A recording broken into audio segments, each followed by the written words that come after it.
lods. May nakita tayo mga lods na lalaki dito. Naglalakad, may dala siyang bandila. Yan. Yan o, may nakasulat siya diyan sa may likod niya. Yung mga lods o. Nadaanan natin dito.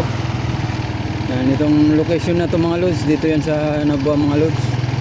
Dito tayo sa Santiago Yang. Baka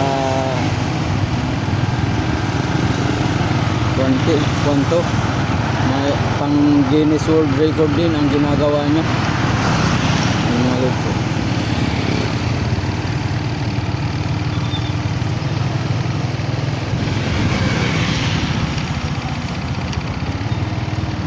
Tingnan natin kung anong nakasulat dyan. Ay, sumakay siya mga lods. Ay, nagbablog pala siya. Pero akala ko naglalakad lang. Yun pala, sasakay din oh. Yun na mga lods. Sumakay na siya.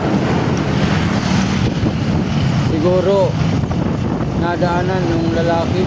Naawa naman na naglalakad lang. Kaya yun na oh. Pinasakay lang siya.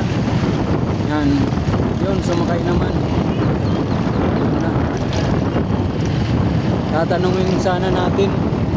Yun, di na natin natanong. Dahil tinintuan na siya ng nakamotor. Di lang natin alam kung yung naginto sa kanya, kilala ba o hindi. Pero sa palagay ko, hindi yata yun kilala. Parang naawa lang na nakitang naglalakad. Doon na. Sayang, hindi natin natanong kung saan siya papunta.